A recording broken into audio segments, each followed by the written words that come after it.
যখন কোন বান্দা সূরা ফাতিহার একটা করে আয়াত বলে আলহামদুলিল্লাহি রাব্বিল আলামিন, সঙ্গে সঙ্গে আল্লাহ জবাব দিয়ে বলেন হামিদানি আবদি, বান্দা তুই আমার প্রশংসা করলি।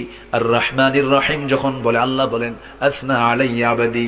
মালিক ইয়াউমিদ্দিন যখন বলে আল্লাহ বলেন মাজ্জাদানি আবদি। এরপরে যখন বলে ইয়াকা না'বুদু ওয়া ইয়াকা নাস্তাঈন পর্যন্ত যখন বলে আল্লাহ বলেন বান্দারে তুই আমার কাছে কি চাস, প্রাণ খুলে চা রে বান্দা। ইহদিনাস সিরাতাল মুস্তাকিম থেকে শুরু করে নিয়া ওয়ালাদ-দাল্লিন পর্যন্ত যখন বান্দা বলে তখন আল্লাহ বলেন বান্দা নামাজের মধ্যে এমন প্রেমের খেলা খেললি বান্দা, তুই যা চাইলি সব আমি আল্লাহ কবুল করলাম। ওই বান্দা যখন রুকুতে যায় আল্লাহ তখন অস্থির হন। ওই বান্দা যখন সিজদায় যাওয়ার জন্য প্রস্তুতি নাই, সমস্ত ফেরেশতাকে ডাক দিয়ে বলেন ও ফেরেশতারা, এই বান্দাগুলো আমাকে দেখলো না, রাসূলকে দেখলো না, কোরআনকে দেখে হাদিসকে বিশ্বাস করে আমাকে খুশি করার জন্য তার সবচেয়ে সম্মানজনক জায়গা সিজদা আমাকে দেওয়ার জন্য, আমার তার মস্তক আমাকে দেওয়ার জন্য কিভাবে সঁপিয়ে দিচ্ছে।